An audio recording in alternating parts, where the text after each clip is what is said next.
Oh, Let me pin the speakers.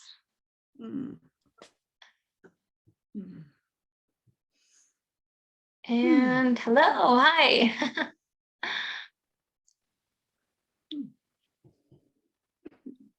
Hi, Rula, and good evening, everybody. Miriam, nice to see you here. Nice to see you too, Rula. Thank you so much. Thank you for being here. So, hi, everyone.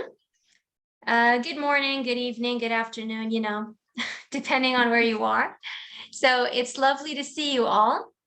And tonight, because it's nighttime where I am now, we're having a really very special panel starring Grace Topping, Connie Berry, and Susan Rowland, all detective novelists. And they will be talking to us about their works today and about how writing mystery novels is sort of like a Grail quest. So for award-winning authors Connie Berry and Grace Topping, as well as renowned literary scholar and mystery novelist Professor Susan Rowland, the process of writing detective novels has a quest vibe to it. It highlights the protagonists as heroines and shows how the detective genre may have some kind of mission to accomplish. Our notable guests tonight will discuss the inspiration behind writing the cozy, traditional mysteries, why and how these mysteries are written, what effect the process of writing them has on the author and the heroines in their novels. So I will start by introducing Grace Topping, who is an Agatha Award finalist and the USA Today bestselling author of the Laura Bishop home-staging cozy mystery series. She's a recovering technical writer and IT project manager accustomed to writing lean, boring documents. Let loose to write fiction, she's now killing off characters who remind her of people she dealt with during her career. That's a great idea. She is the former VP of the Chesapeake chapter of Sisters in Crime, the membership guppy of the St. Guppy chapter, and a member of Mystery Writers of America. Connie Berry. Connie Berry is the author of the USA Today and Amazon bestselling Kate Hamilton mystery set in the UK and featuring an American antiques dealer with a gift for solving crimes. Like her protagonist, Connie was raised by antique dealers who instilled in her a passion for history, fine art, and travel. During college, she studied at the University of Freiburg in Germany and St. Clara's College, Oxford, where she fell under the spell of the British Isles. In 2019, Connie won the Ippy Gold Medal for Mystery and was a finalist for the Agatha Award's Best Debut. She's a member of Mystery Writers of America, the Crime Writers Association, Sisters in Crime, and is on the board of the Guppies and Buckeye Crime Writers. Besides reading and writing mysteries, Connie loves history, foreign travel, cute animals, and all things British.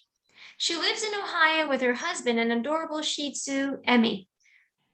And last but certainly not least, Susan Rowland. Susan Rowland's first detective novel will be published in 2022 as The Sacred Well Murders. It offers three marginalized women as sleuths who are challenged to their core by a group misusing Celtic religion to save the world from climate change. Previously, Susan published 2 scholarly studies of mysteries by women. The first, From Agatha Christie to Ruth Rendell in 2000, and The Sleuth and the Goddess, Hestia, Artemis, Aphrodite, and Athena in Women's Detective Fiction, published in 2015. Susan is core faculty at Pacifica Graduate Institute and has published other books on Jung, the arts, feminism, and the novel. So Grace, Connie, Susan, I welcome you again. We are all very honored and happy to have you here with us tonight. And I would like to start by asking a question, which is a question for all of you really, but if you could tell us a little about your work. So what is your style? What is the inspiration behind it? And maybe you'd like to share a 5-minute excerpt as well, telling us a little about your work and getting us to know more about it. So whoever would like to go first. I'd like to invite Connie to go first, and then Grace, and then myself. All right. Okay. As Rula said, and first of all, thank you, Rula, and thank you to Indelible Evenings for hosting us. It's absolutely delightful to be here. I write traditional mysteries in the golden age kind of way. That's my intention. And I write about an American antiques dealer. She is not young. She is in her mid-40s. She is a widow, and she has a daughter who goes to Magdalen College in Oxford. She gets caught up in mysteries involving fine objects and antiques in Britain. And Kate is a very logical person. She is known for making connections and seeing details that other people don't see and putting them together. But she also has a gift that she barely acknowledges. Sometimes when she is in the presence of an object of great age and beauty, she gets an impression of the history of that object, what the conditions were in which that object existed. And she has never told a soul about it, even her parents or her husband. So I'm going to read a little excerpt. This is from the third in the series, the Kate Hamilton Mystery Series. It is called The Art of Betrayal. Just to set it up, Kate and her friend Ivor Tweedy, who is an antiquities dealer, have been asked to appraise certain items from a former Victorian insane asylum, including what has been billed as a very fine painting by the Netherlandish artist Jan van Eyck. Kate is waiting for a glimpse. I scanned the room, bracing myself for the inevitable rush of heat, the sudden pounding of my heart, the rush of blood to my face, the thirst.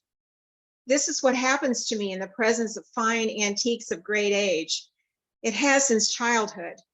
Don't ask me to explain because I can't.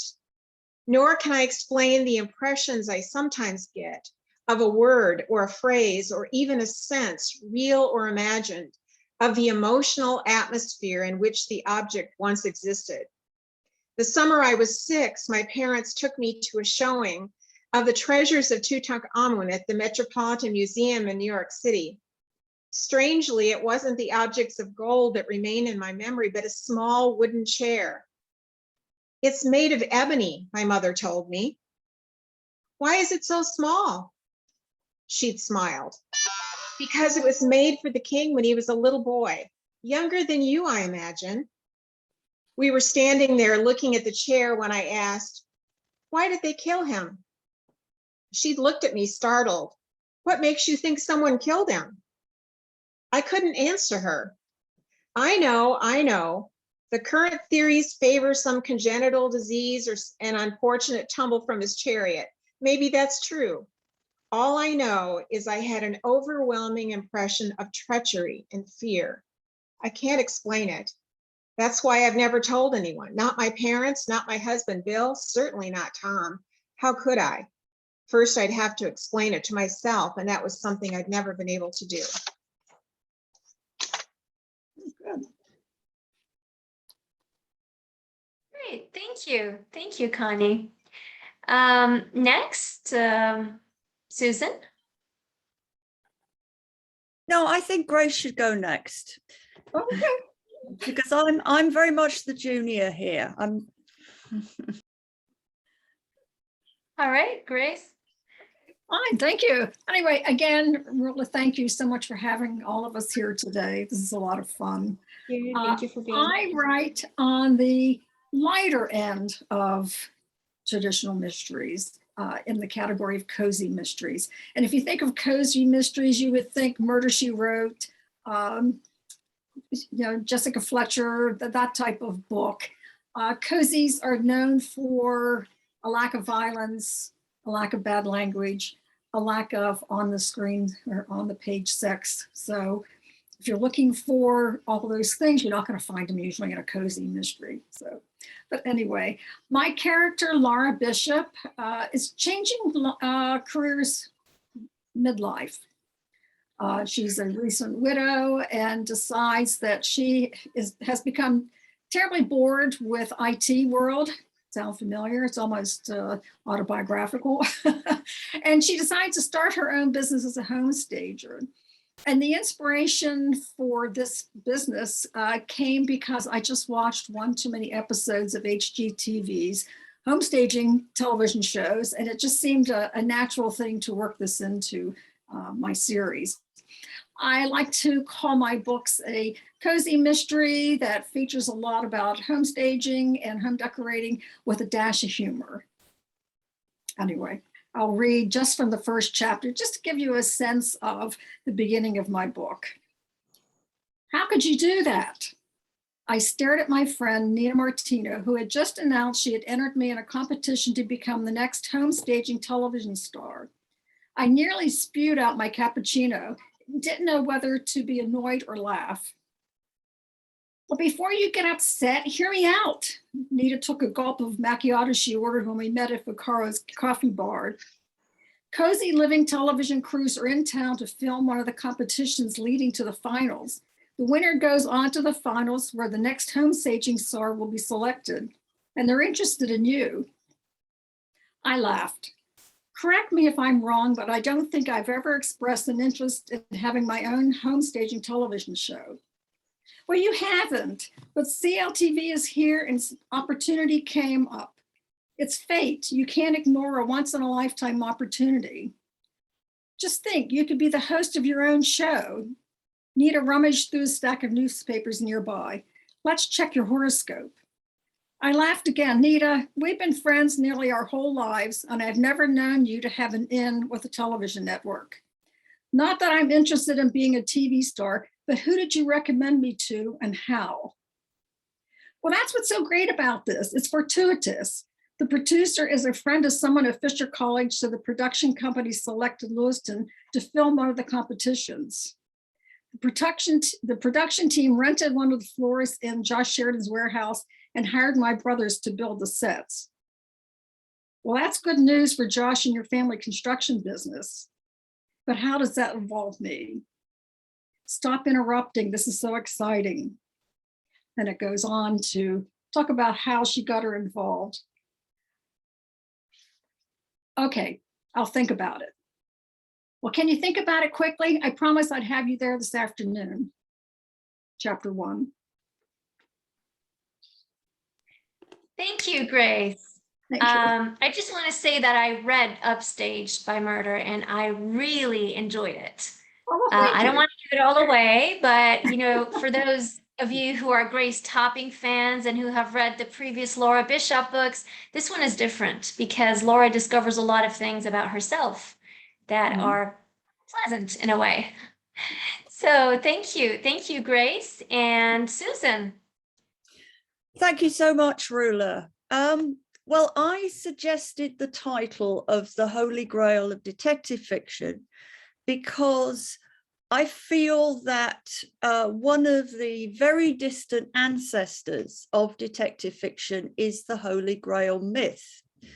Now, it was Lord Peter Wimsey who said that detective fiction is the purest literature we have because the detective is the descendant of the knight errant going out to do good deeds. And if you think about the detective as the descendant of these kinds of heroes, you can see that there is a Grail quest because the detective searches for the truth that will heal the wasteland.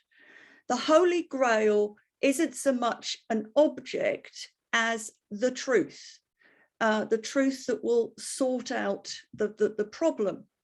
And the wasteland is the sickness in the world that is caused by this unsolved murder. Communities can't survive with unsolved murders. People need closure. And for decades, I have been fascinated by women writing detective fiction and how there is such a lot of interesting feminist work being done by women writers writing about women heroes. And I've been particularly interested in the cozy. The cozy really does fulfill the Grail quest. More gritty types of detective fiction, what seems to happen is that, yes, the detective does find the Grail, does solve the mystery, but what is then discovered is that the wasteland is too sick or the world is too corrupt to be healed at that point. And so what happens is that a detective stops being the questing hero and becomes what's known in the Grail myth as the Fisher King. He becomes the embodiment of the sick land. And, you know, we can also bring in ideas of comedy and tragedy here. Okay, so in terms of my writing, I have for 40 years wanted to write a novel.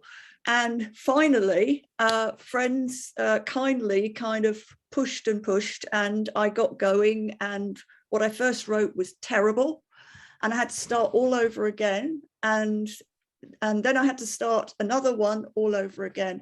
And finally, after many years' work, I do feel I have a novel that people would enjoy reading. And perhaps not coincidentally, it's about people trying to make a relationship with the distant past.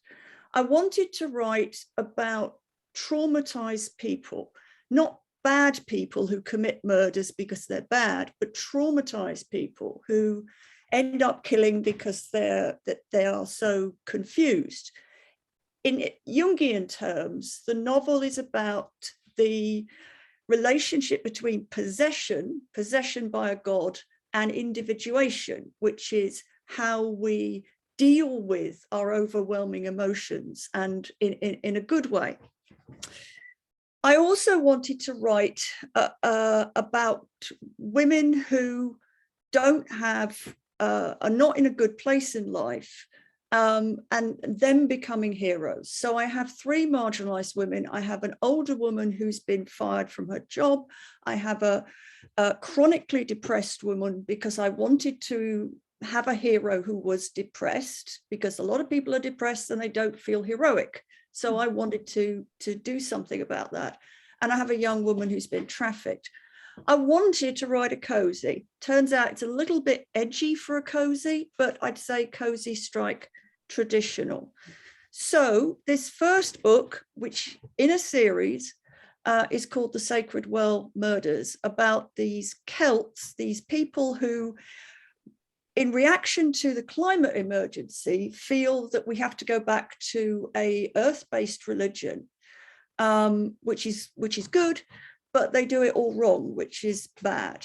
And I'll just read a little bit of the opening. So I'm just having to get this on the screen because I don't have a book yet. Okay, so this is the prologue to The Sacred Well Murders. Faced with bloodstains, the old woman had a daring idea. It involved that nosy Parker, Mary Wandwalker, and her dubious detective agency. Deep depth something. Janet clicked her tongue. So pretentious, the agency's name. Nevertheless, with Wandwalker on board, Janet could persuade her fellow witches that the girl doing forbidden rites had to go. Blood desecrating the ancient well was bad. Even worse, the drops had been figured into symbols. Under the midnight moon, the old woman smelled rust and candle wax. A conjuring charm, decided Janet, gritting her teeth. The air trembled. Such practices possessed power, even for a witch as experienced as she. Deep inside lived creatures she did not want to see again. Pulling on the white roots of her red hair, Janet cursed. Turning away from the well, she caught the hiss of wings. Owls hooted from the trees, a comfort. Foolish to be unnerved by silly girls acting out. Yet who knew what swam in from the dark when disturbed adolescents summoned gods? The full moon flooded the garden of the Holywell Retreat Centre. Working outside tonight was unnerving for Janet because she was spooked by the moon. Long ago, her brother nearly drowned following the bright orb into their farm's pond. He was long cold in the earth, and Janet was now an old, old woman. Yet the leaves must be harvested when they were at their most potent. Janet was the centre's chief grower, after all. She'd almost finished gathering the herbs when she spotted trouble at the old well. Janet bit her lips. Keep calm and think this through, she told herself. Known for therapeutic rehab, Holywell no longer guarded a fearful secret. Today, anyone could know its history of medicinal magic. First the church and then the law forbade witchcraft. For centuries, Holywell ostensibly housed religious women dedicated to prayer and homemade remedies for the ailing poor. Many decades ago, the Holywell women decided to reframe their mission. Formally training as therapists meant they could enter the National Health Service. Going mainstream offered income without taking money from patients. They could focus on those most in need. The only snag was that they had to give up using magic with patients. Today, women like Janet practice the craft for each other. Holywell provided regular psychotherapy for vulnerable women whom they sheltered in body and soul. I think that'll do for now. Very nice. you. Thank you, Susan. Thank you, all of you. From some of the things that you said, for example, Connie, you were, brought up with parents who were antique dealers, and the theme of antique dealers also pervades your mysteries. Grace, you said you also had some autobiographical elements of killing some people who remind you of people that were in real life. And Susan, there's a lot of, again, there's so much depth psychology in your work. So I wanted to ask you all, how much of you is there in your work? Do you find your work to be a medium that kind of extends yourself or pours yourself into it? Or is it a place where you kind of start from yourself but go somewhere else? So does it take you anywhere? Or is it you? Is it a reflection of you? How would you see that?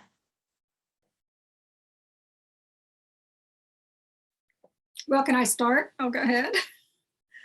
Okay.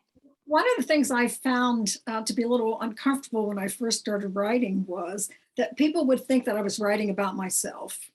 So I made my character so different from me. She's tall, I'm short, she's a lot more reserved, I'm less so, because I didn't want people to think I was writing a book about me as the hero. So I did not write Laura Bishop to be me.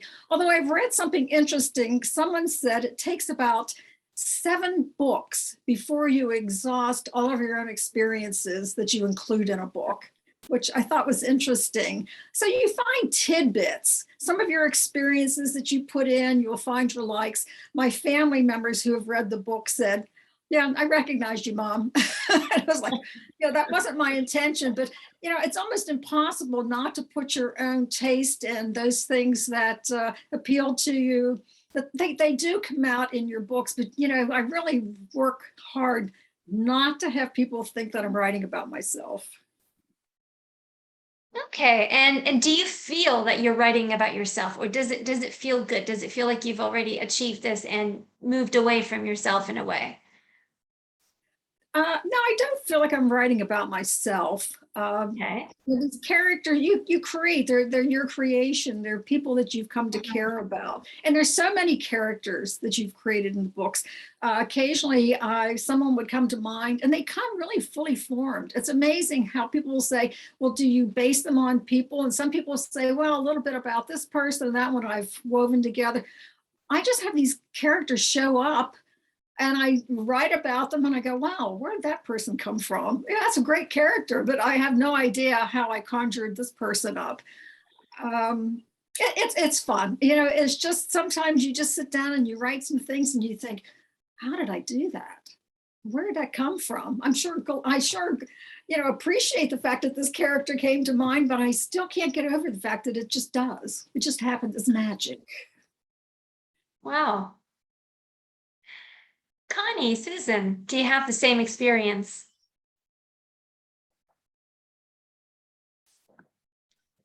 Connie. Yeah, I feel a little bit like Grace does. Actually, my protagonist, Kate, is not me, is definitely not me.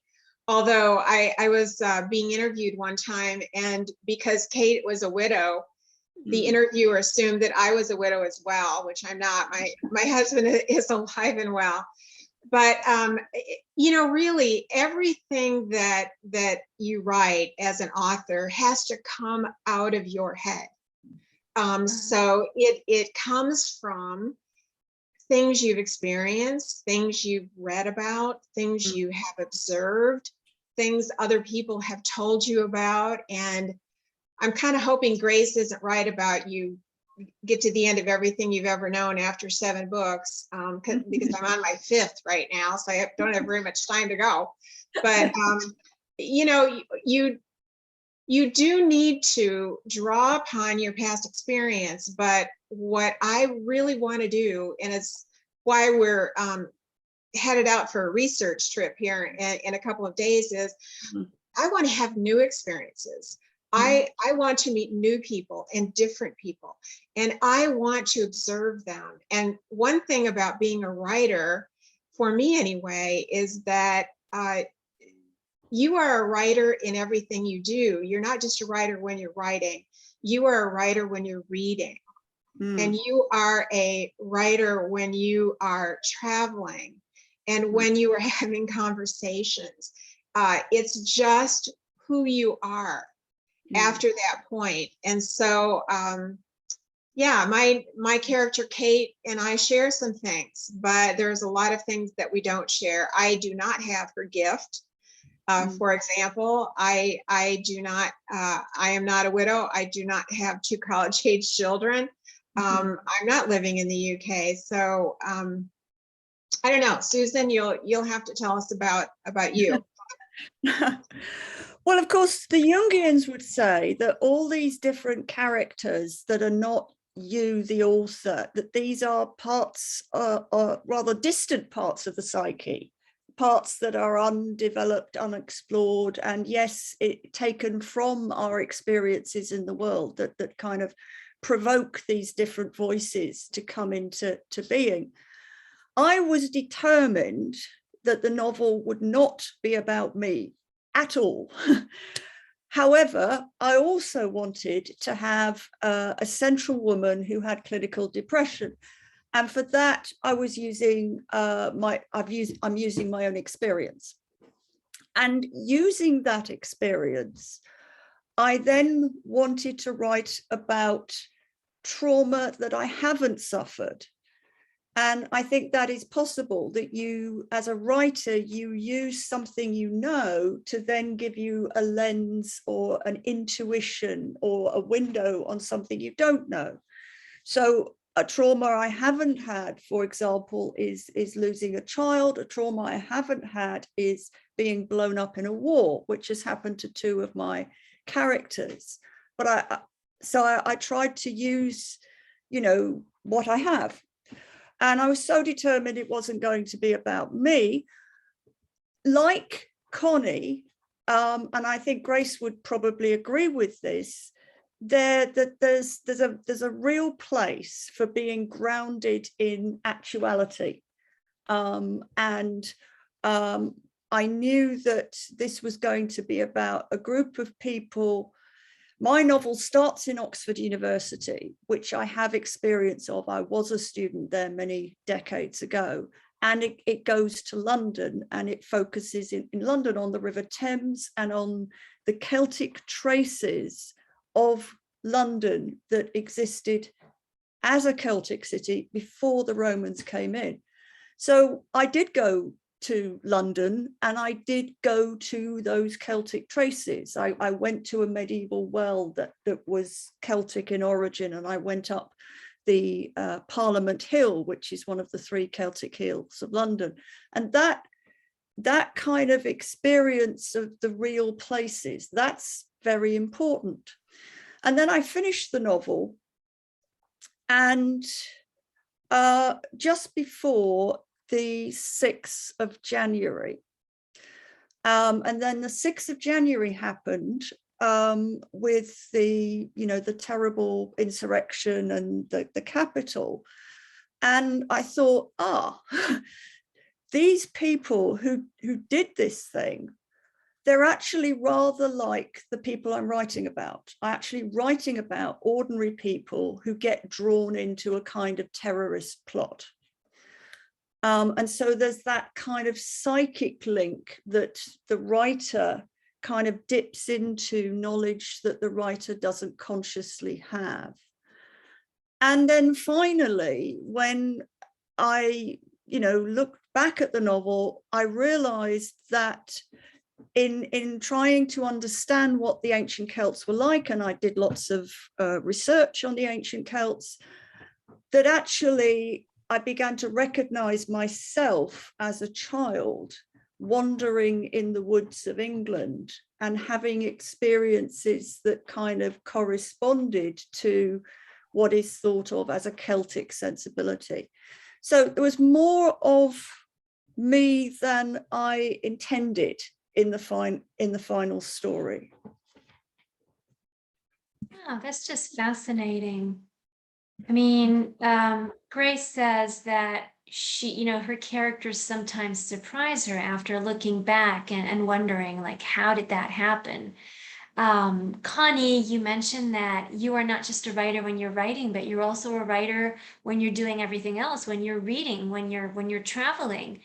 And Susan, you're saying that although the characters might not be us, the characters are, basically the reflections of the archetypes, the different us's that are in each of us. So I have a question about the characters now. So do you all agree that the characters somehow come to you in a way? Do they speak to you? Do you feel like they have an existence of their own and you are just kind of writing them into existence? Does anyone have that feeling or that connection with the characters? Or do you sit and build them step by step? Or maybe it's a mixture of both. Well, let me start this time because as you know, Rula, I've done some work on Jungian arts-based research, and there is a kind of new thing in the universities about doing art, and that would include writing mystery novels as a way of making knowledge. I won't go into that, but writers often have experiences which are similar to what Jung called active imagination, which is basically allowing an image, finding an image, generating an image that could look like a person, and developing a psychic relationship to that image to the extent that you might have a conversation. And I think that's, a lot of writers might recognize that kind of thing, if only distantly. But I think Grace in particular talked about a kind of magic and things coming to you that you weren't expecting. And there were certain moments in writing this story where the character did something that I did not expect or intend. So there was one of my characters gets filled with some ghastly drug, and she comes down, they're talking, her friends are talking about her, and they're saying, oh, well, Anna's still asleep. And then suddenly Anna came through the door and said, who is Anna? And I thought, I didn't expect that. It's happened. It feels right. So now I've got to kind of figure this plot twist, this loss of identity of one of my characters. Oh, that's very interesting. I think most authors experience something similar. I certainly have. And I'm glad, because I think it might be my subconscious mind is writing for me. I had an experience where Kate was interviewing someone who knew the victim, or I'm sorry, who knew the suspected person when they were young. And the person she was interviewing was very positive that this was not the person who had committed the murder. And she asked him, and I'm just typing along, how can you be so sure? And then I'm typing, because he's dead. And I go, oh, really? And then like Susan, I had to go back and sort of make sure that,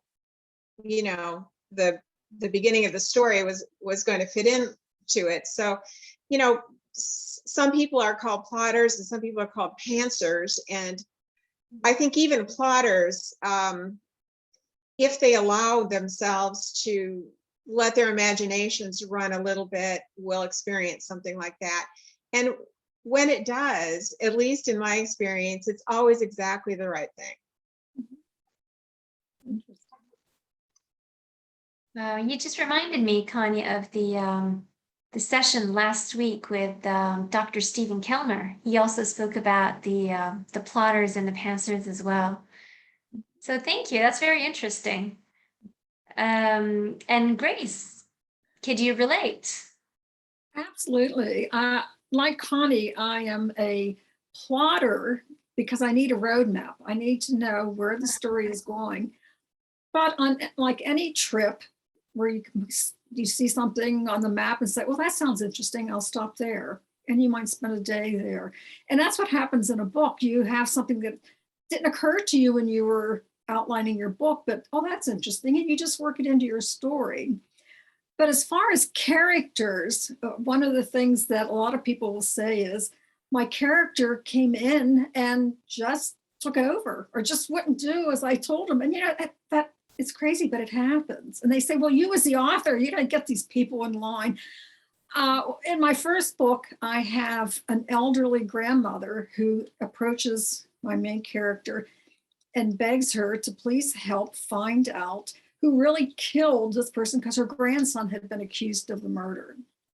I created this character to just pull Laura into the mystery, but she wouldn't go away. Mrs. Webster, she's an elderly Black woman who she was so caring, but she had so much moxie, and she just got involved in the story. There was no way I could pull her back, and she has turned out to be one of my most popular characters. People love her. Well, I didn't intend for her to be one of my main characters. She was supposed to be a walk-on and a walk-off, but she's never left. She's like the person who came to dinner and never left. And I'm so glad, but that wasn't my intention. So even if you do outline your book and you've identified your characters, you're going to have some characters who come in and virtually take over. But it's fun. It's fun. And you create these characters, and like I say, wow, where'd they come from? And Mrs. Webster certainly wasn't based on anyone that I know, but I sure love her. That's just fascinating. It gives the characters such a force, such force, such power over the manuscript itself, over the plot. So Connie, for example, you said in a way you are a plotter, but then again, you would write something that would just come straight out into the keyboard and you'd go like, oh, okay, so that wasn't planned. So yes, and we hear that a lot. We hear that from so many authors saying that, they enforce, the characters enforce themselves into the novel. And they kind of even sometimes they change the whole outline. So actually, I don't know many people who actually stuck to the original outline in anything, especially in novels. So that's great to know. And I was wondering, I mean, all of you have done some research during the writing of your novels, but did you find yourselves doing more research as you progress with the writing? Or is there an initial amount of research that you start with and then you kind of move from there? Or is it also, this whole plotting doesn't work 100% of the time thing? And you need to keep researching as you go along. I'll just start because I could research till the cows come home, literally. That's what I love to do, and I can get caught up in it, and I'm following a line of research, and pretty soon I'm not studying Han Dynasty funereal jars anymore. I'm finding out why Queen Elizabeth I died from her lead poisoning on her makeup.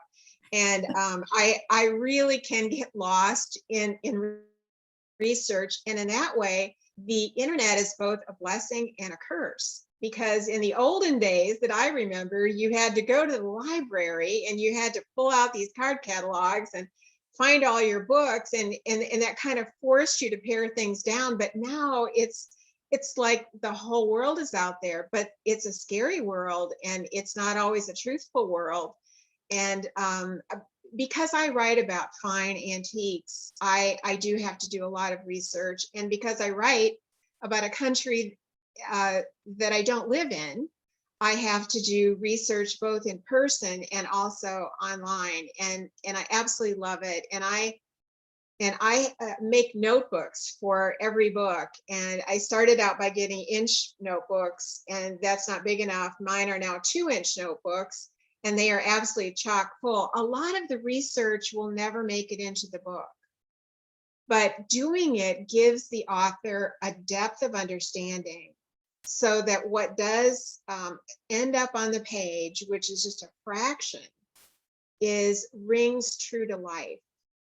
And so I don't know how to Grace and Susan feel about that.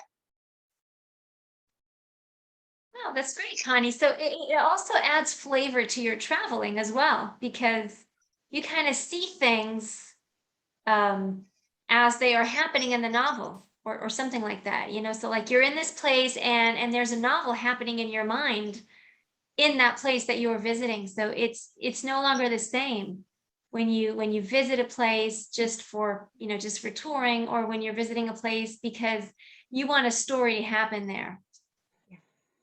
That's amazing. One of the things that interests me is the feelings in the genre that we're in, is the feelings that people have about research and accuracy, and whether all the details need to be correct. I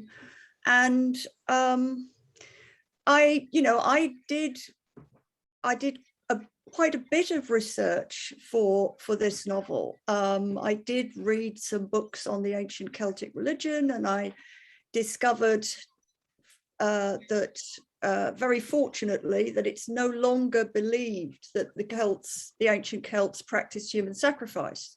That is a rumor that was put about by the Romans. It's almost certainly not true, and that became very important for my story. But then I wanted these very concrete setting details, and I visited the places, but I also decided to invent a few things. And then I put in the acknowledgements, this is invented, this isn't. And we do find that some books do that these days, that you will find an acknowledgement in the mystery book that will say, this is true and this isn't. So there seems to be a kind of need to kind of account for things that are invented but may not feel as if they're invented. It's a very interesting tension, because very often, or at least in the olden days, male critics dissed female authors for not being realistic. I'm thinking of a particularly famous example of a male author in this time saying that Agatha Christie was no good because most murders are not like she depicts. But fiction is fiction. And in our genre, realism has a place, but it's not a dominant place. there is the pleasure of reading fiction and knowing it to be fiction. And I think that speaks to your question about the role of research, Ruler, that we want a certain authenticity, but it doesn't have to be the literal truth. Right. I've been told something similar actually by a mentor. I write poetry, and I was referring to the myth of the rose, that the rose came into being according to Greek mythology through the tears of Aphrodite. And then he asked me, why is it Aphrodite's tear and not Aphrodite's rib? I'm like, because that's the reference to the myth that I'm making. He told me, listen, you want to write about something, you want to write something accurate, you write an essay. You don't write a novel, you don't write a poem. So that's the thing with creativity. You move from somewhere, but it takes you to places you can play around with it. That's the whole thing about creativity. So yes, there probably is some research, there's information that you need, but it's amazing, Susan, how you show that, some things you made up, other things you didn't. So you can definitely play around, and this is how a novel emerges. So thanks. And Grace, do you feel the same way too? You've also done lots of research, I'm sure, about the whole business of changing homes and home improvement and stuff like that. Exactly. But to carry on what Connie and Susan both said, readers have to suspend disbelief. You're not going to have everything accurate to how life really is. Otherwise, people wouldn't be reading it. They're reading for escapism. They don't want to be reminded this is everyday life. So as a reader, you need to suspend disbelief.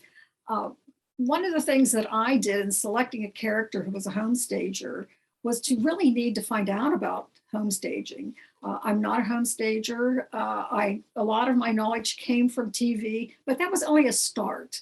I got every book I could find on it. I did research online. And when I finally came up with my final book and I was ready to turn it into my publisher, I thought, I don't want a homestager somewhere reading my book and then throwing it across the room saying, she doesn't know what she's talking about. So I got online and I contacted some organizations that train and certify homestagers.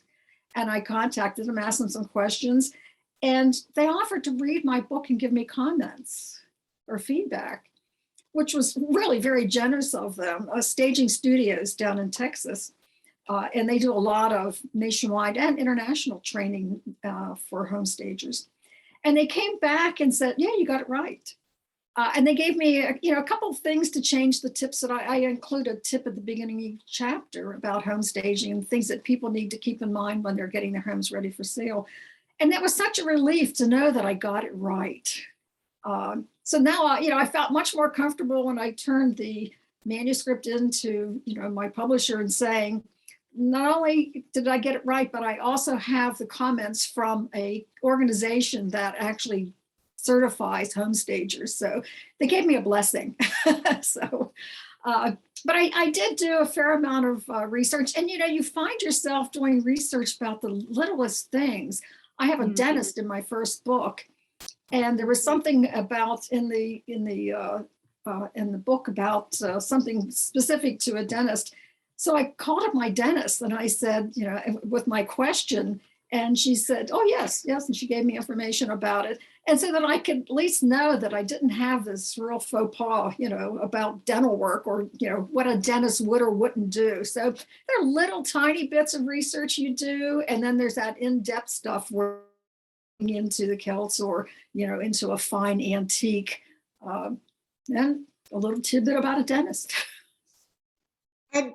I'd like to add one more thing, and it isn't so much about research, but about getting things right, because there are certain things that will irritate readers, and you don't want to do those things. And one would be, for example, if you have a setting with a full moon, you can't have a full moon 3 nights later.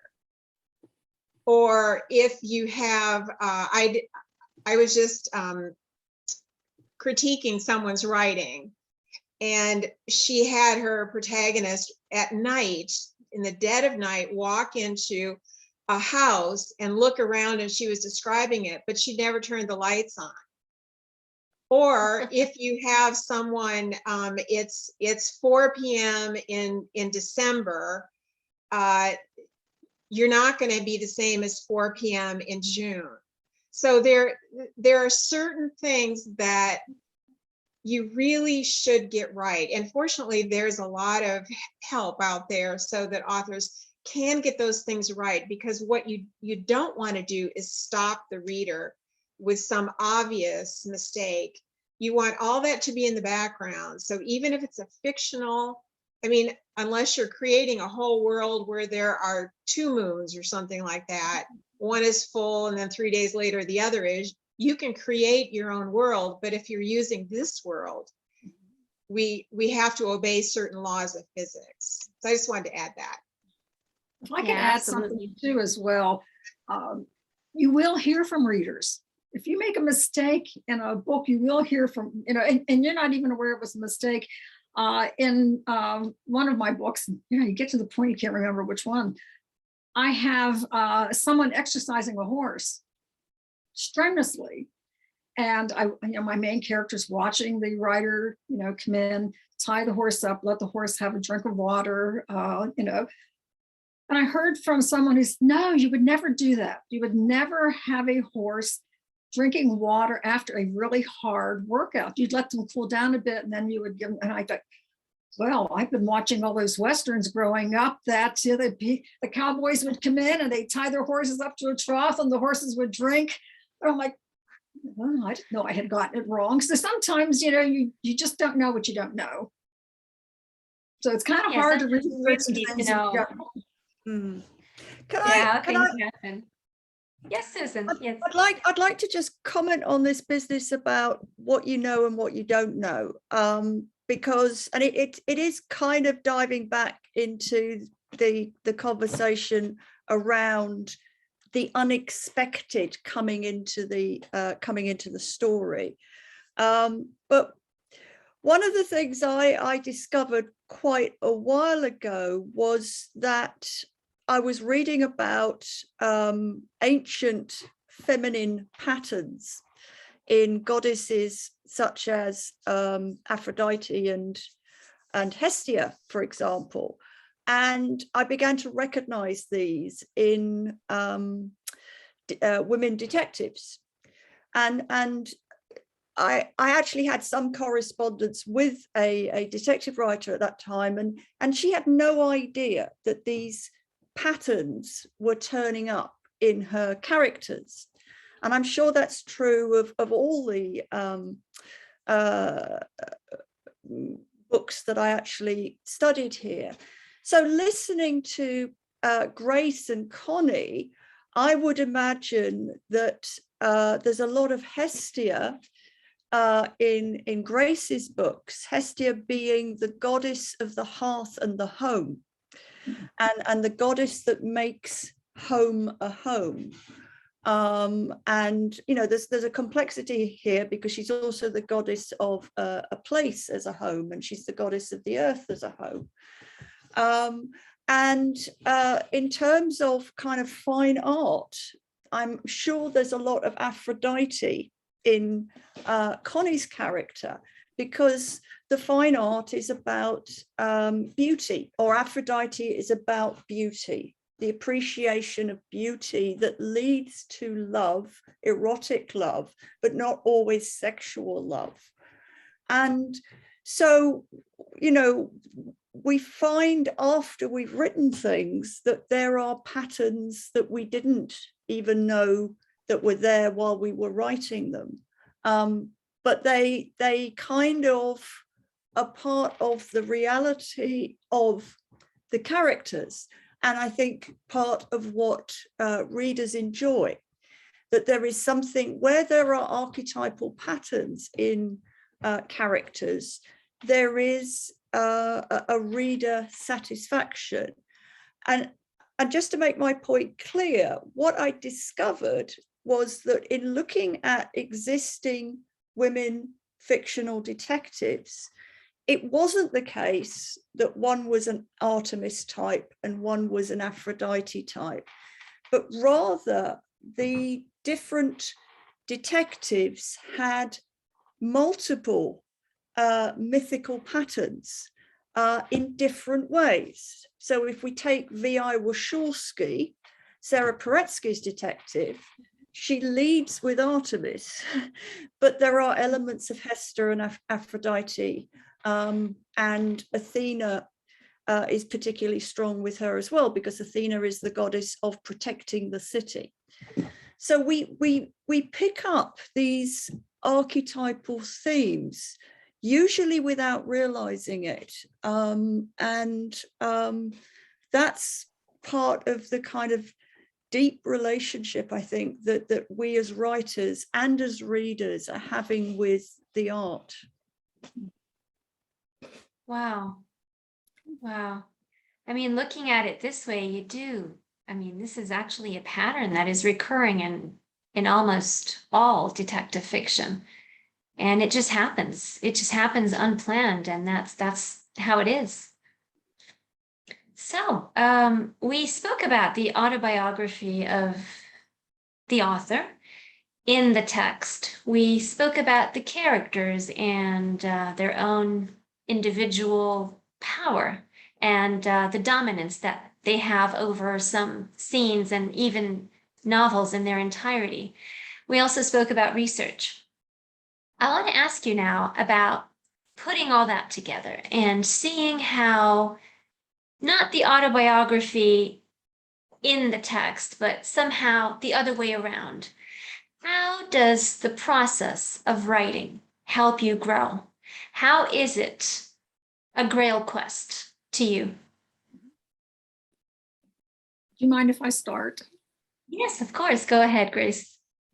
Connie and I both have experienced this, that it took us 10 years from the time that we decided we were going to write a book, got started, until we actually got published. In fact, we got published within a month of each other, having gone through a lot of this path to publication together. But one thing it really was a quest. You know, we talked about the quest of the detective, but it's the quest of the writer as well. When you decide you're going to write a book, well, let me back up. Like they say, 97% of people who say they're going to write a book never finish it. So those 3% that do really are the ones who had the quest and were driven to finally get that book published and out. You know, a quest that drives you to keep trying again to get that book so that it's, you know, appealing to an agent or a publisher. You know, a really driving quest. And people say, how did you do this? 10 years. I wrote 38 versions. You know, some major, some minor, but every time I would make changes, I'd renumber it, 38. And I'm like, what would have happened if I would have stopped at 37 or, you know, 36 or whatever, or number 10? I kept going. And even looking back now, I'm like, how did I keep going with this? But I had this quest. I really wanted to write this book, have it published. And then I spent so much time on it that I was too stubborn then to give up. So it's a quest, but you have to be stubborn enough to just keep going with it. Sorry, I don't know if I answered your question. I kind of got off on my quest, but. You sure did. And yeah, that's, you know, you do sound like the hero behind the text, you know? With the quest. Somehow this is what makes you I mean, the quest, the whole journey, the whole everything until you get that novel published. That is the journey of a hero. Well, thank you, Grace. Thanks. Connie, would you see it the same way? Well, I certainly agree with Grace because we walk that process together, but I have a little different, just personal take on it. And that is because, you know, I think some people write to tell a story. They have a story that they want to tell. Some people write because they would like to be published or whatever it is, or want to see if they can do it. Other people write because they have a passion for stories and for language and words. And many authors that you talk to will tell you that they have been writers all their lives in one way or the other. And that's certainly true for me. I wrote stories as a child. My mother kept them, most of them, so I still have them. And it's interesting that my childhood stories all have some kind of mystery involved, not murders, but mysteries, something that needs to be solved. And so that's always been a passion for me. But every time I start a new book, I want to produce the very best book that I possibly can.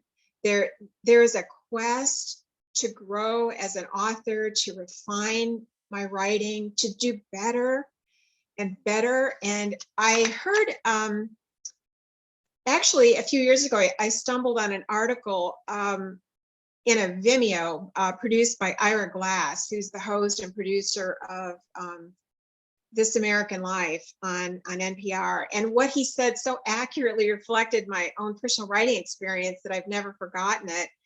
And this is what he said. So I've got this little quote. He said, "What nobody tells people who are beginners, and I really wish someone had told this to me, is that all of us who do creative work, we get into it because we have good taste. But there is this gap. For the first couple of years, you make stuff and it's just not that good. It's trying to be good. It has potential, but it's not. But your taste, the thing that got you into the game, is still killer. And your taste is why your work disappoints you. A lot of people never get past this phase. They quit." And so my journey of 10 years, all during that time, I really never submitted my manuscript. And I had writer friends who kept saying, just put it out there, just submit it. And I knew, because my taste is so high in literature, I knew it was not ready. And so I continued down that path to make the book something that would last and something that would have value outside of just my name on the page. And I would suspect that a lot of writers feel that same way. It Wow. has great value. There's a lot of personal growth in it, 10 years of changing, not just your writing, not just of finessing the manuscript, but also, you're changing something in yourself. And as you said, Connie, you are growing with it. So this is a, personal development here. And Susan. Well, So now you're about to have the first published. Yes. I do recognize this story of 10 years. I've had my own version of that, and I think it's been a particular gift of meeting Grace and Connie today to recognize this quest in the journey of the aspiring writer, and perhaps the aspiring artist in any kind. So I spent years working on my first novel, and I had a agent friend who was kind enough to read it, and she said, "It's not working. Can you fix it?" And I looked at it and I thought, I have no idea how to fix it. And so she said, "Well, that means you have to start again with a new one." And I was kind of devastated. And within 24 hours, I was in the UK at the time, but living in California. Within 24 hours, I heard that my house was going to burn down because of the wildfires, and the wildfires surrounded our town, and my husband was in our house, and the fire was coming down the hill, and he had to evacuate. And so here I was. I was in the UK staying at my brother's house, my house was going to burn down, and my novel was crap. This was not a good moment. Well, I was incredibly lucky that my house didn't burn down, but it was a very close thing. And I had to decide, do I give up? You know, I've spent years, there's no sign. I said to my friend, am I going to be able to do this? She said, I have no idea. But on Christmas Day, I started the next one, which was better. And the one that's going to be published is the third. And I have been working on it for several years. So yeah, absolutely. I heard the vital piece of advice: when you start writing, your work is no good, but it gets better. And that's what they don't tell you. And it did get better, but it did take years. And it was tough. And there were definitely, you know, fights with inner dragons and things along the way. Wow. And the persistence that it takes, you know, to just encourage it into existence, because you know it has to exist. You know, it's somewhere up here, but it needs to go out into the world. Wow. I love the quote by Winston Churchill. He said, criticism is not agreeable, but it is necessary. It has the same function as pain in the body, telling you that something there is unhealthy. And so criticism is not pleasant to hear, but for writers, as you're starting, it is a good thing, because it forces us to make a change. It's also essential. It's also essential to have good people in your life like Connie and other writers who will review your material and have the courage to say, this doesn't work, or perhaps you need to go in this direction. You really do need to have some feedback. You can't just write a book in isolation and expect that it's going to be, maybe there are those writers who can do that, but you know, you might write in isolation, but they say you edit or rewrite with other people, and that's essential. You really need to get feedback from good authors and, you know, people who can kind of guide you in the right direction. And I've been very fortunate in having some, you know, wonderful writers who have given me feedback. Connie, Kate Carson, lots of others, Joan Long, all those people who give you support along the way, but are, you know, helpful enough to say, this just doesn't work. How about trying something different? And then being willing to actually make those changes. It's the people who say, nope, that's how I've written it, and that's me, that's my writing. Well, yeah, well, buried in the bottom drawer because it's not going to get published. You have to be willing to change it, and boy, change it I did. So. I mean, that kind of support is very important, because at the end of the day, when you're publishing so that, you know, the others can read it. So having friends that would be honest with you, give you their honest opinion and feedback would, I mean, that's a blessing, as you said, you know, having people like that in your life and sharing the same journey with you at the same time. Okay, so before we move on to the Q&A session, I want to share my screen and show the covers of your books, the latest books, the forthcoming books. So I didn't know how to enlarge the screen. Hold on a second. Okay, I might need to do it again.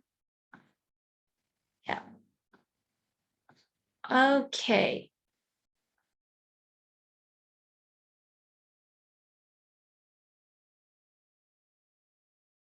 Can you see it now? So, Susan Rowland's forthcoming book will be out, or will be available for pre-order in December 2021. Published February 1st. Yeah, sorry. So it's The Mary Wand Walker and the Sacred Well Murders.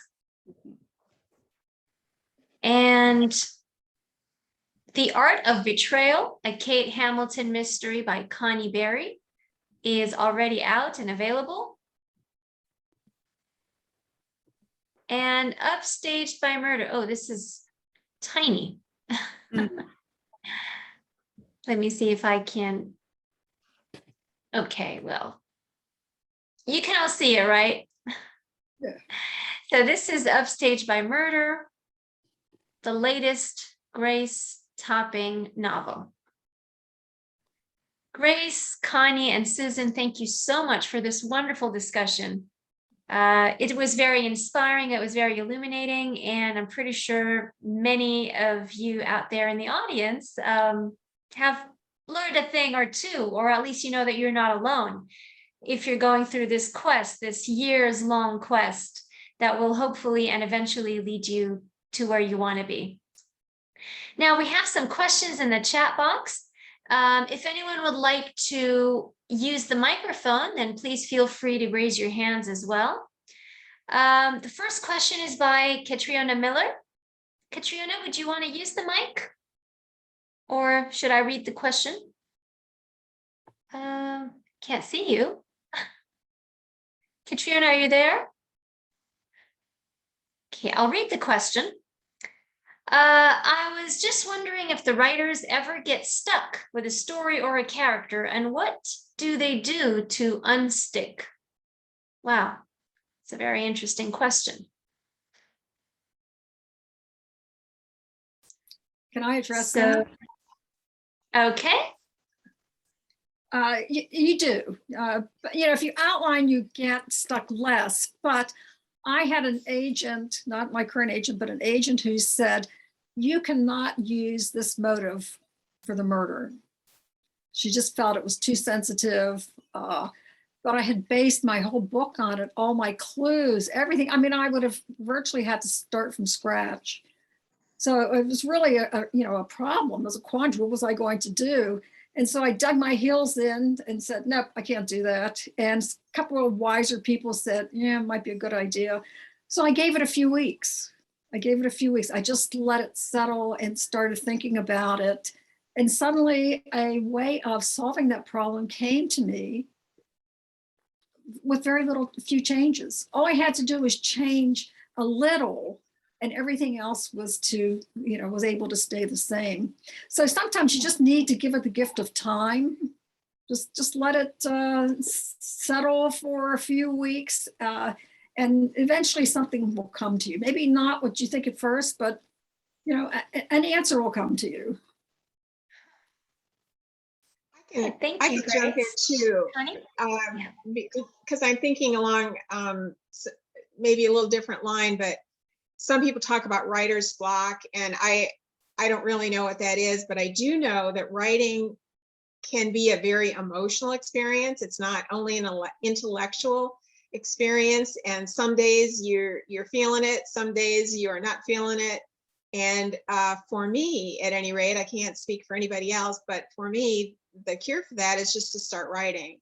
And my mother always used to say, this is actually a quote that made it into the book, Kate's mother said it, do the right thing and the feelings will come eventually.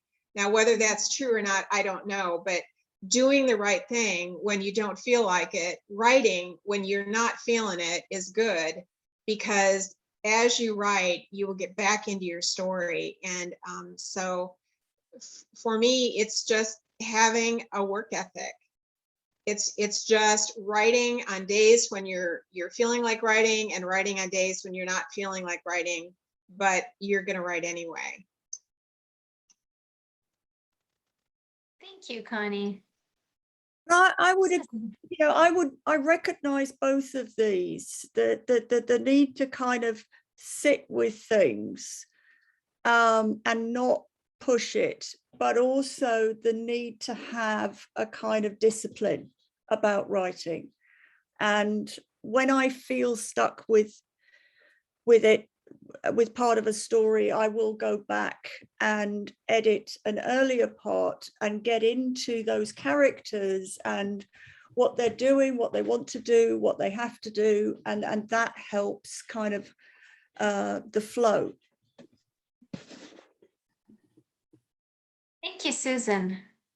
We have a comment by Benjamin Tudor. Benjamin says Stephen King threw his manuscript for Carrie because he didn't have faith in it and his wife pulled it back out. That started his career. Mm. Oh. Thank you, Benjamin, for sharing this. Joan Long says, very interesting authors. Thanks for this. And thanks for the shout out, Grace. Maria Donovan, author Maria Donovan, says, thank you all so much. Sorry I have to go, but we'll pick up the ending of the event if this is going to be on YouTube. And she gives you an applause. And I just want to let everybody know that, yes, this is recorded and it will be up on YouTube within the next 2 days. So we have the Indelible Evenings channel on YouTube where you could find this session and any of the other previous sessions up there as well. And okay, Elizabeth Nelson says, thanks to all of you, wonderful webinar. Ximena Dusan says, hard to see the covers. Oh, sorry about that, Ximena. And Sonia Conrad, congrats ladies on your work. Very interesting and informative for those of us aspiring writers. Benjamin Tudor says, are you able to type in the titles of the books here in the chat box? Yes, we can do that, Benjamin. We will do that now. Alan Hickman, thanks to everyone. And he had to go as well. So yes, Kainaz and many others are asking for the titles as well. Now, Ximena asked the question, what was it about the particular genre of mystery that attracted you in the first place? Okay. Whoever would like to start. Well, for me, it's the comedy and the happy ending. The contrast between you know the indigenous violence, but also the way the genre kind of manages to resolve these very extreme events. All right. For me, it's the puzzle. I just love trying to be able to figure out what's happening, who the murderer is. I annoy my husband because we'll sit there and watch Midsummer Murders and I'll say, oh, it was this person because of this, this, and this. And sometimes I'm right, sometimes I'm not. Or I'll be able to pick out who I think the next victim is going to be. So, you know, it's for those people who really enjoy trying to solve the puzzle. You know, and that's the difference between a mystery and, say, a thriller or suspense. Because you follow the main character and, you know, as a reader, you're seeing all of the same clues that the main character sees. So it's called a fair chance mystery, where you've given your reader a fair chance at solving the mystery along with the main character. So I just find it intriguing. And, you know, I'm not, you know, I enjoy an occasional romance, but I just can't imagine myself writing a romance or science fiction or anything. It really, for me, is just mystery. I could try to explain it, but actually, I just have always loved mysteries. And I mentioned as a child, I loved books that had mysteries or things that had to be figured out. I think that must be a human trait, that I want to know. I don't like when things don't make sense to me or are illogical. I really want to know. And I think that's the impetus behind reading and writing mysteries. It's that need to know what's really going on. And I read mysteries. That's pretty much, I mean, I should read more widely than I do. Fortunately, I have a book club that I'm a part of, and it forces me to read things outside of my interest. But I love to read mysteries, and I'm unapologetic. There's nothing like a good mystery. You know, when I was growing up, as I was telling our guests backstage, I was a big Nancy Drew fan. But I didn't just read it for the mystery. I also read it for the romance in it. So a combination of both is also good sometimes. Right, we have another question by Miriam Sette. Miriam asks, do you think of yourselves as one of the last romantics? Interesting question, Miriam.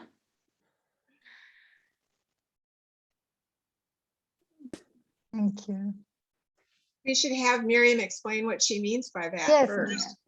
Can you? No, first of all, congratulations on your literary achievements and success. No, it seems to me that the peculiarity of your works and of your literary productions is a sort of is a blend of realism and romance, as Rula has just underlined. So the natural and the mysterious elements seems recurrent, no? And so the ordinary and the unordinary facts are juxtaposed to give rise to a singular combination of themes, topics, and images, which calls to mind similar syncretic walls of many romantic texts. So I was wondering whether you might define yourself as one of the last romantics. Well, if I could address your question, Geoffrey Farnell, who wrote around the turn of the century in early 20s, he wrote books that were a combination of adventure, romance, history, and he always entitled them as romances. So I think romance can also refer to adventure and, you know, the mysteries, the main character's adventure in the form of romance. Yes, and I mentioned earlier that there's a relationship between medieval romance, which is where the where we find the Holy Grail and these knight errants, and our mystery genre today. And a number of modern genres, including science fiction, are descended from the medieval romance. So romance has two meanings here. It means the literature of the marvelous in a kind of historical sense, and also romance as in love affairs. Both of these, I think, are really important in what we do. There is a sense of beyond everyday in the mystery form. There is mystery in the mystery, and there is also very often writers do kind of condense the healing properties of romance. The healing properties of the mystery in the form of a romantic relationship. So romantic relationships are very important to some mysteries, and some mysteries actually revolve around forming romantic relationships. And I'm thinking of Georgette Hare, who you may know as a romance author, but who also wrote detective fiction, cozy detective fiction. And again, a romance is important. Agatha Christie had a lot of young people falling in love during her stories. So do other authors of that period. So yes, I think we are the descendants of romance in more ways than one. Thank you so much for that wonderful question, Miriam. It was a very thought-provoking Thank you question for your indeed. answer. I never thought of that comparison before, but thank you, Miriam. Thank you so much. And Pierre, Dr. Pierre Kardashian has a question, a rather interesting question too. He says, the coziest position for me as a reader seems to have a mystery without a detective. Not detective as common people, just no detective. Do you think that the role of the detective is indispensable for literature, mystery literature?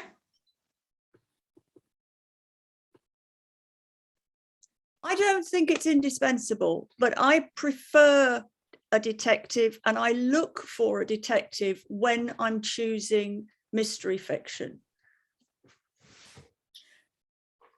What I'd like to point out is that in a cozy, your main character is often dragged into it as the detective.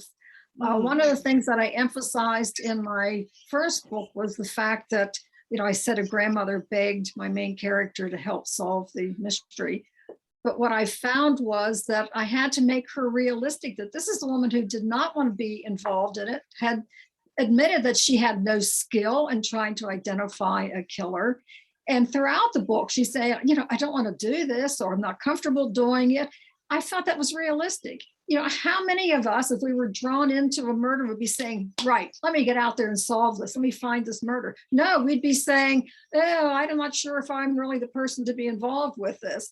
And that's what I tried to bring to my first book, that reality that sometimes a character can be pulled into it and still end up solving the murder, kicking and screaming.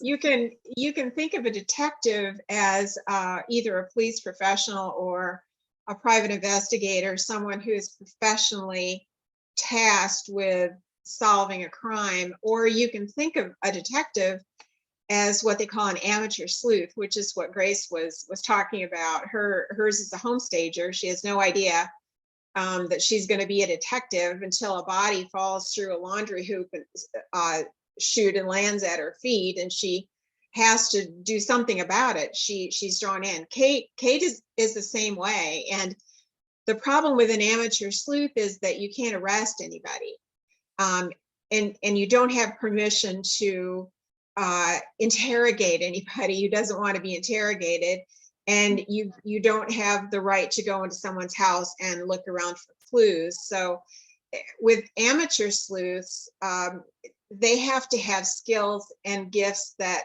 the police professionals might not have. And Kate's skill, for example, which her romance interest, Tom Mallory, who's a detective inspector in the Suffolk Constabulary, he recognizes that she has the ability to notice details and to connect the dots, to see patterns.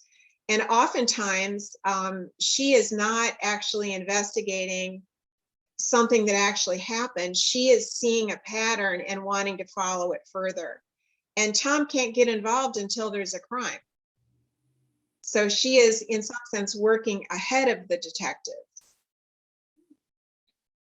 Can I make a comment? Of course. I love it. I love everything I've heard.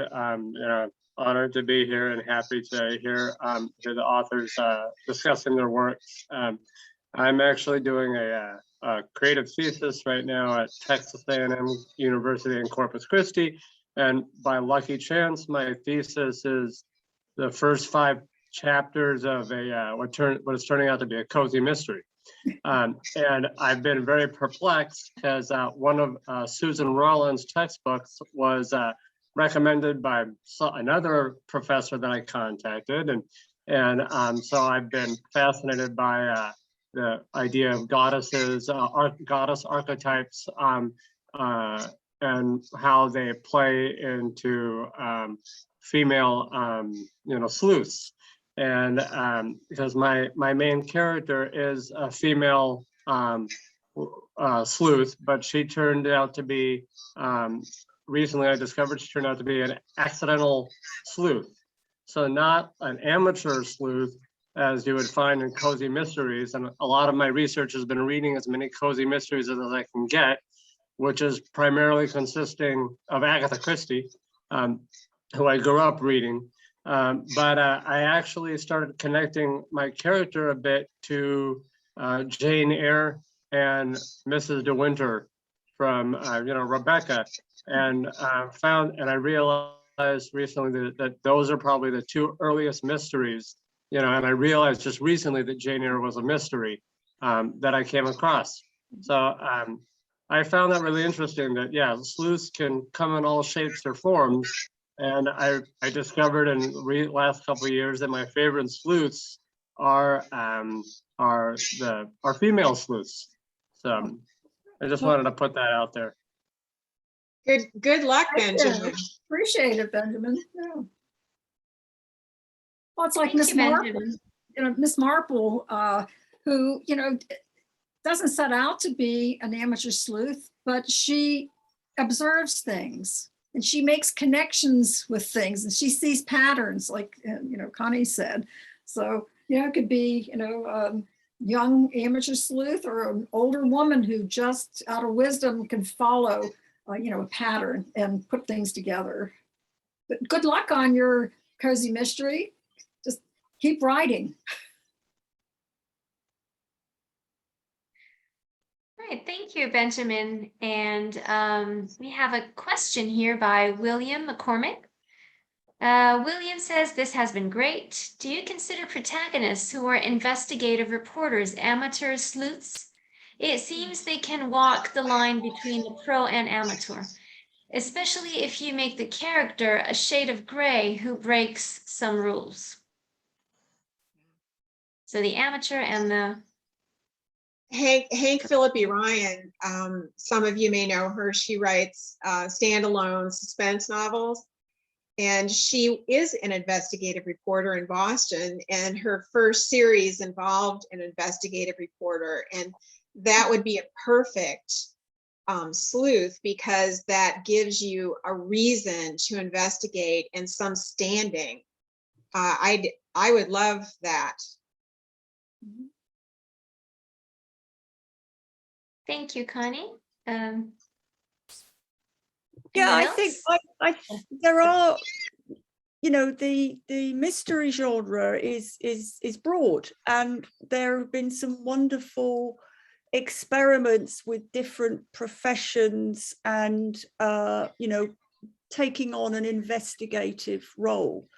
As Grace and Connie were saying, if you're not in the police, then clearly there are things you cannot do. Many of the cozy mysteries with female protagonists, they have other reasons for going into people's houses, like being a cook, for example. And many of them then form relationships with police, which are then very helpful. So there's a wonderful variety out there of how the sleuth position is articulated. You have to give your main character a legitimate reason for being involved in the investigation. You can't just have them say, oh, this sounds like fun. I think I'll get involved in this investigation. You have to give them a real reason. In my first book, one of the reasons that my character was dragged into it was because his grandmother begged her to please help find the real killer.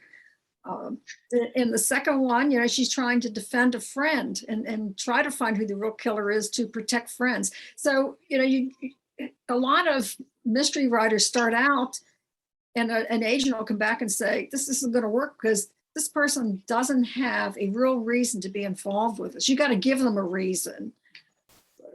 Be creative, come up with a reason why they would be involved in the investigation. Yeah, of course, that's also, it's maybe in that way, for some reason, the reader also feels involved, by identifying with the main character or whoever's going to be the protagonist. You also feel that there's something hooking you into that mystery besides curiosity. So there's a kind of involvement when the reader connects with the protagonist as well. Right, thank you. And next we have a comment by Ximena. Thank you for your answers. I grew up myself reading and watching mysteries. To this very day, it is my favorite genre to read. I'm also very attracted to the shadow archetype. But the irony is that I am not attracted to horror at all. It might be because mysteries have substance and depth, as well as so many layers between characters. I would Okay. say that mysteries process the shadow. For those not familiar with Jungian terms, the shadow is what's often known as the dark side, or the potentials that people have in themselves for doing bad things that they wouldn't do, but they have that potential. So what I like Ximena, I like mysteries where the shadow is what the detective deals with, and at the end of the mystery there is a restoration of that world, and the shadow has been processed. People have understood what's happened, why it's happened, and they're prepared to kind of move on and start life again. Thank you, Susan. And I would like to open the floor for perhaps one more question. If anybody would like to use the mic, then please feel free. If not, then please type it in the chat box. I don't see any hands up. So, okay, I'm assuming. I'll ask a question. Yes, Benjamin, yes. Okay, so I've become very interested in the golden age of murders, which I think was it seemed predominantly women, like Agatha Christie, Marjorie Allingham, is it Niall Marsh, and then I think at least a couple others. Josephine Tay. I'm sorry? Josephine Tay. Josephine Tay. Oh yeah, Josephine Tay, Daughter of Time. I found that fascinating, and I know there was a book, I think written by Martin Edwards that I just came across about these women. I found it really amazing that it was like predominantly women that that came about writing this, and I don't know if it was. I know like a lot of these were cozy mysteries, at least that some of them were cozy mysteries, and they were a response to the war. And a lot of them, are English writers. But do you have any thought on why these women were the authors pioneering this? And I don't know if there were a lot of male authors that were working in the same field that are just not as recognized. But it seems like these women, are were the powerhouses of that time, so yeah, I find that really fascinating. I will jump in there. There were a lot of wonderful male writers writing during the Golden Age as well. Lorac, Chesterton, they're names that have fallen off my brain, but I don't have a real scholarly answer for this, but on my website, I do have a kind of a log line, and it says, every woman in her heart believes herself to be a detective. And I raised 2 sons, and I used my detective skills frequently to find out what was really going on. And so much so that my sons used to call me Sherlock Holmes, because they said, we can't get away with anything. Mom always finds out what we're doing. So maybe it's just me and my desire to know the truth. But I couldn't say if I think men have that same impetus, but maybe women do to a greater extent. I don't know.